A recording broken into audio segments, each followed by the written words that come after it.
चिरकुट का पिछवाड़ा तो गया, अब बेचारा बैठ नहीं पाएगा। अरे बाबले, ये मगल मत तो तेल तुम का पिछवाड़ा खा जाएगा।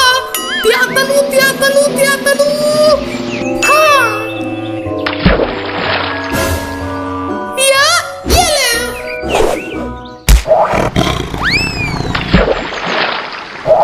अरे बाबले, ये तो अब मेला तलब आ रहा है। ये दा तिल दूध को खा ले। दा अरे बाबले, अले तिल दूध बता मुझे। अले